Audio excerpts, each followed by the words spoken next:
Assalamualaikum warahmatullahi wabarakatuh. Bismillah, alhamdulillah, salatu wassalamu ala rasulillah Sayyidina wa habibina wa maulana Muhammad ibn Abdillah. La hawla wa la quwwata illa billah, amma ba'd. Anak-anak sekalian yang senantiasa dirahmati Allah subhanahu wa ta'ala, disyukur pagi ini kita diperkenankan untuk bisa bertemu kembali dalam suasana jarak jauh, yaitu pembelajaran Al-Quran dan Hadis. Mudah-mudahan bersamaan kita dalam pembelajaran kita kali ini senantiasa mendapatkan ridho dari Allah Subhanahu wa Ta'ala, dan mudah-mudahan anak-anak tetap semangat dalam belajar, lebih-lebih belajar Al-Quran dan Hadis ini dengan sebuah niatan, yaitu niat beribadah pada Allah Subhanahu wa Ta'ala. Amin amin Allahumma amin. Anak-anak sekalian, bahwa kali ini kita adalah pertemuan yang pertama dalam semester genap di tahun 2020-2021 ini. Dan dalam hal ini, pertemuan yang pertama pertemuan kita kali ini akan bahas, yaitu dengan judul membangun budaya kritis melalui berdakwah. Silakan anak-anak bisa dilihat dan dibuka buku LK Sanana halaman 6, halaman 4 ya anak-anak ya. Namun sebelum kita mulai, baiklah mari kita terlebih dahulu tidak lupa memanjatkan doa pada Allah Subhanahu wa Ta'ala dengan baca Ummul Kitab. Semoga pelajaran kita hari ini senantiasa diberkahi oleh Allah Subhanahu wa Ta'ala, diberikan kemudahan sehingga mendapat ilmu yang bermanfaat di dunia wal akhirah.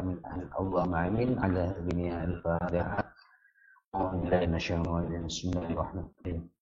Alhamdulillahirabbil alamin arrahmanir rahim maliki yaumiddin. Iyyaka na'budu wa iyyaka nasta'in ihdinas siratal mustaqim. Shiratal ladzina an'amta 'alaihim ghairil maghdubi 'alaihim waladdallin. Anak-anak sekalian, dalam bab yang kelima, membangun budaya kritis melalui berdakwah, ini bisa anak-anak lihat pada peta konsep, di mana di situ dalam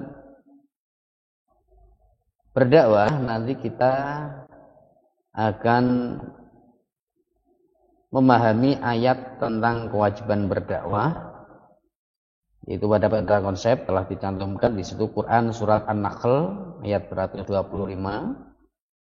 Kemudian juga ada memahami ayat tentang tahapan berdakwah, Quran surat Asy-Syu'ara ayat 214, 216, mendakwahkan keramahan Islam. Dilanjut dengan memahami tentang perintah dakwah secara terang-terangan, Quran surat Hijr ayat 94 sampai dengan 96. Mungkin untuk kita pertemuan yang pertama ini nanti kita hanya akan membahas Quran surat An-Nahl ayat 125 dan juga surah Asy-Syu'ara ayat 214 sampai 216. Untuk berikutnya, anak-anak sekalian, sebelum kita bicara lebih dalam, kita akan melihat yaitu tujuan pembelajaran. Tujuan pembelajaran yang pertama, kita siswa mampu membaca dan menghafal ayat dan hadis tentang mendakwahkan keramahan Islam. Artinya, dalam pencapaian yang pertama ini adalah anak-anak bisa menghafal, membaca dan juga menghafal Quran surat An-Nahl tadi ya. Jadi dihafalkan. Kemudian yang kedua, siswa mau menerjemahkan ayat dan hadis tentang mendakwahkan keramahan Islam. Bisa menerjemah, bisa hafal, bisa menerjemahkan artinya. Menerjemahkan Quran surah dan surah Asy-Syu'ara tersebut. Yang ketiga, siswa mampu menganalisis ayat dan hadis tentang mendakwah keramahan Islam. Jadi anak-anak di samping bisa membaca dan menghafal, kemudian menerjemah, anak-anak juga bisa memahami isinya. Kemudian bisa menjelaskan isi kandungannya. Yang keempat, siswa mampu mengamalkan ayat tentang mendakwahkan dan keramahan Islam. Artinya mengamalkan dari Quran surat An-Nahl ayat 126 tersebut dan Asy-Syu'ara. Jadi bisa mungkin mempraktekkan dalam kehidupan sehari-hari tentang bagaimana cara berdakwah, kemudian teknis-teknis dalam berdakwah sesuai dengan surat An-Nahl ayat 125 dan juga surah Asy-Syu'ara dan selanjutnya. Itu adalah tujuan daripada pembelajaran kita. Anak-anak sekalian, selanjutnya adalah langsung saja kita pada materi pokoknya. Materi pokok yang pertama itu Quran surat An-Nahl ayat 125. Sesuai dengan tujuan pelajaran bisa membaca dan menghafal. Oleh karena itu baiklah kita baca terlebih dahulu ya. A'udzu billahi minasyaitonir rajim. Bismillahirrahmanirrahim. Ud'u ila sabili rabbika bil hikmati wal mau'izatil hasanati wajadilhum billati hiya ahsan. Inna rabbaka huwa a'lamu biman dhalla an sabilihi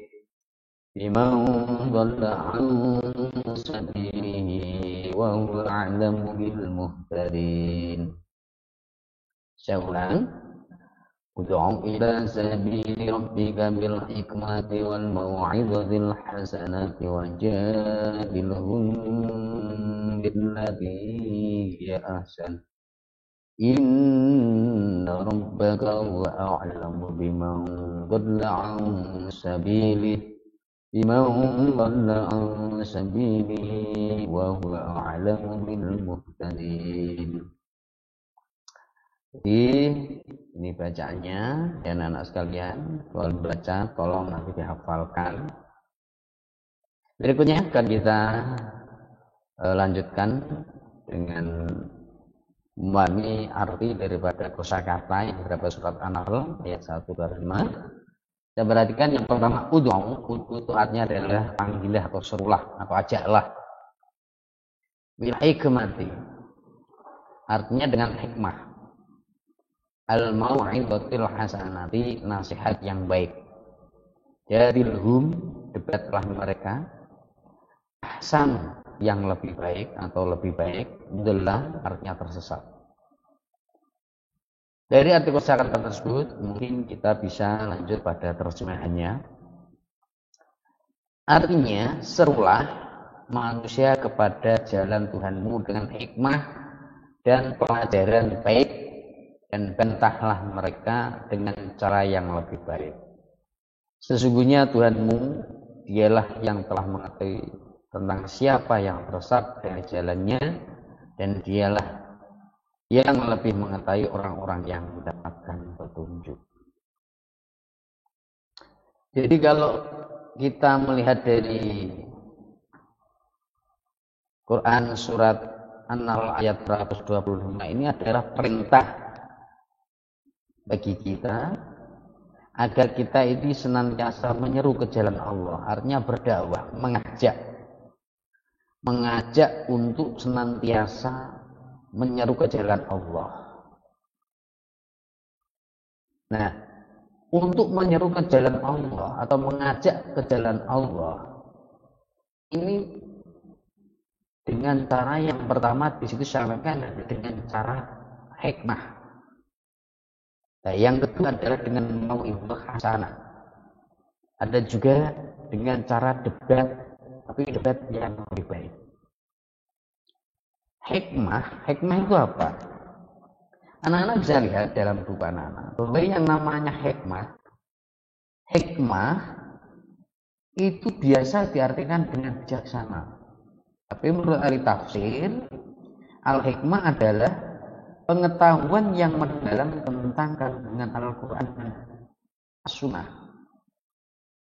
Artinya, ketika kita ingin mengajak atau menyeru jalan Allah, kita juga harus perlu modal. Yaitu kita paling tidak harus mengetahui dan memahami tentang Al-Quran dan hadis. Karena itu sebagai modal utama. Ada juga yang mengatakan dengan hikmah itu bijaksana, artinya ya harus dengan cara-cara yang sesuai dengan Al-Quran dan hadis. Kemudian cara yang kedua tadi saya sampaikan yaitu dengan mau'izah hasanah. Mau'izah hasanah itu apa? Mau'izah hasanah itu adalah dengan cara nasihat yang baik. Menurut beberapa ahli tafsir, yang dimaksud dengan al-mau'idhah di sini itu tidak hanya sekedar nasihat, tetapi nasihat atau wejangan yang mengandung unsur az-zajr. Artinya bahwa seorang juru dakwah pada kesempatan tertentu harus menyiapkan pesan-pesan Al-Quran, harus mampu menyiapkan pesan-pesan Al-Quran. Artinya dalam berdakwah, memberikan mau'idhah, memberikan nasihat, itu harus ada pesan-pesan Al-Quran. Jadi tidak hanya sekedar yang penting lucu, nyun sewu, atau mungkin yang penting yang seneng itu enggak, tapi juga harus mengandung unsur ilmu pengetahuan. Jadi ada unsur az-zajr. Dengan adanya pesan atau wejangan tersebut menjadikan orang yang didakwahi itu menyerap sebuah hikmah, sebuah intisari yang tadinya kurang baik menuju hal yang lebih baik dikarenakan adanya dakwah atau mau'idhah hasanah tersebut. Yang tadinya suka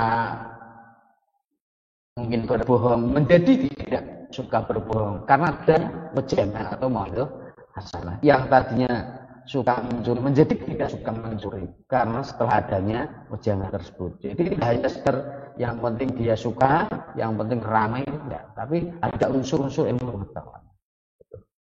Kemudian yang ketiga tadi disampaikan yaitu dengan jadilhum bilatiyah, dengan mujadalah, berdebat.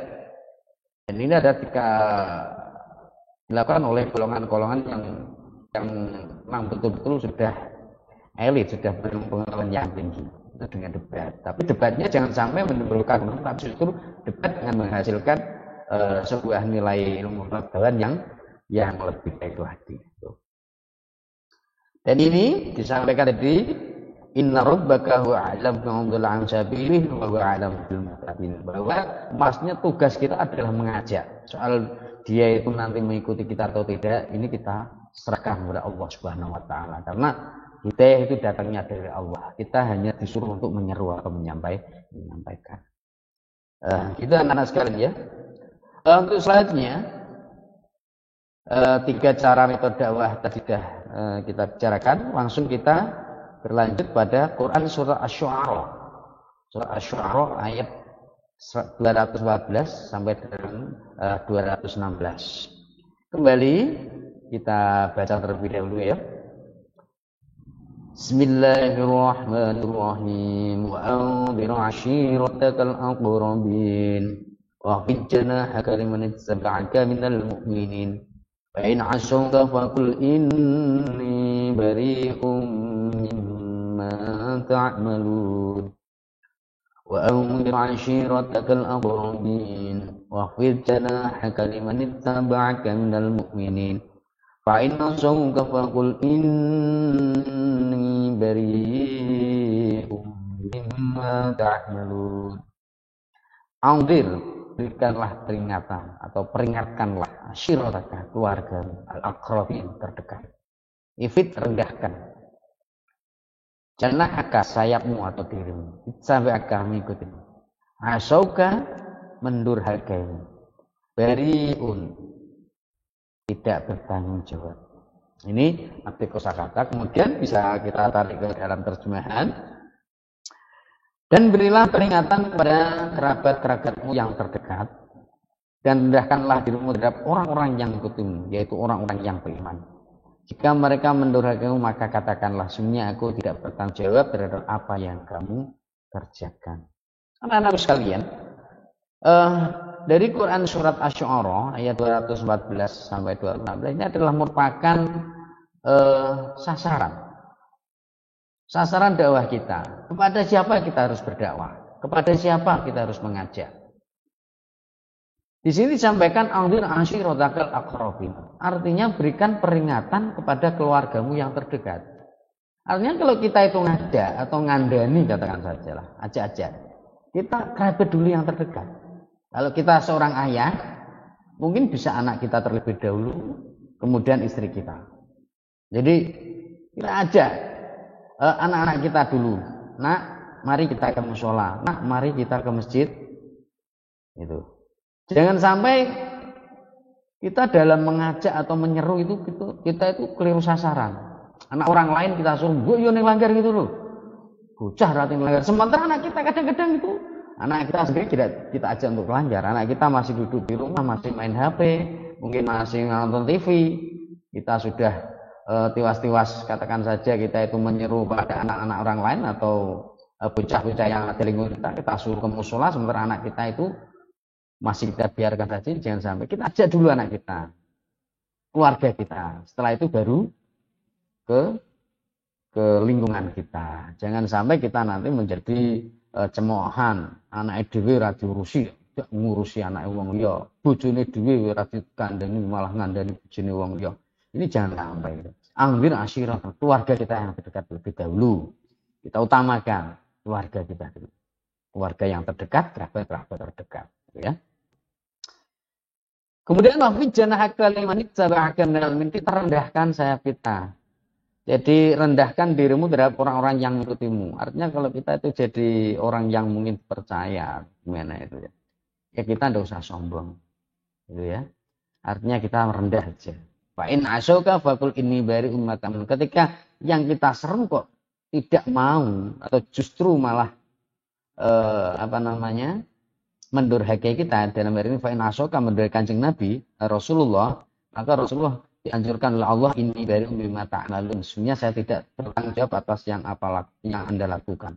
Artinya berdasarkan ini bahwa ketika orang lain sudah kita ajak, kita seru, mari kita pengajian, mari kita berjamaah, dan mereka tidak mau, kita tidak boleh memaksakan diri. Tidak bisa memaksakan kehendak kita. Egois kita jangan sampai keluar. Kita harus sabar. Harus sabar, jangan maksa. Yang penting kita sudah menyeru, sudah menyampaikan. Karena apa? Kata Allah terhadap beliau Kanjeng Nabi Muhammad SAW, ini dari umat dalam mimma ta'malun. Saya tidak bertanggung jawab apa yang engkau lakukan. Yang penting tak kandani, dene kowe nglakoni monggo ora. Ini jangan memaksakan kehendak ya. Begitu maksudnya anak-anak ya. Jadi sekali lagi perlu saya tegaskan, yang pertama saran dari beliau adalah kerabat kita yang lebih dekat dulu atau keluarga kita dulu, baru lingkungan atau sekitar kita. Ketika ajakan kita kok tidak dihiraukan atau tidak diikuti oleh mereka, kita tidak boleh marah dan juga tidak boleh memaksakan. Kata Allah terhadap Rasul, ini bari'um mimma ta'malun. Disuruh mengatakan saya tidak bertanggung jawab apa yang engkau lakukan. Jadi urusanmu adalah urusanmu, urusan pada urusanmu. Itu ya. Anak-anak sekalian, berikutnya kita lanjut pada intisari, anak ya. Intisari daripada materi kita yaitu bisa dilihat pada halaman 30 berapa ini? 30 ya Nana ya. Yang pertama, dari uraian di atas dapat disimpulkan sebagai berikut bahwa ada 3 metode yang digunakan dalam berdakwah, yaitu al-hikmah, al-mau'idhah, al-hasanah, dan juga al-mujadalah. 3 ini adalah metode berdakwah. Dalam menggunakan metode dakwah, seorang boleh harus memperhatikan objek dakwahnya. Jadi objek dakwahnya ketika nenek-nenek, kaum awam, kita jangan pakai mujadalah. Artinya jangan mujadalah dengan kaum awam. Awam ya mau itu hasanah gitu saja. Kita yang ceramah, mereka-mereka yang mendengarkan. Dengan kaum awam kita ajak debat, ya wah, itu namanya tidak memperhatikan objek dakwahnya ya Nana ya. Kemudian yang ketiga, dalam melaksanakan dakwah semata-mata karena Allah dan mengharap ridhonya, hanya karena Allah. Yang keempat, dakwah dilakukan dengan hikmah, dengan cara yang baik dan lemah lembut. Jadi tidak memaksa, kalem. Dakwah merupakan tugas yang mulia karena tugas utama Nabi dan Rasul adalah melaksanakan dakwah. Jadi ini intisari dari ayat yang kita baca tadi, yang kita pelajari. Mudah-mudahan anak-anak bisa memahami dan juga bisa mengamalkan dalam kehidupan sehari-hari. Ini yang kami harapkan. Mohon maaf anak-anak sekalian atas segala kekurangan terhadap apa yang saya sampaikan. Mudah-mudahan semoga tadi bisa bermanfaat untuk kita semua. Amin amin Allahumma amin. Sekian dari saya. Ya, sampai di sini dulu. Mohon maaf yang sebelumnya. Mari kita ingatkan alhamdulillah bersama. Alhamdulillah. Sampai ketemu di lain kesempatan. Assalamualaikum warahmatullahi wabarakatuh.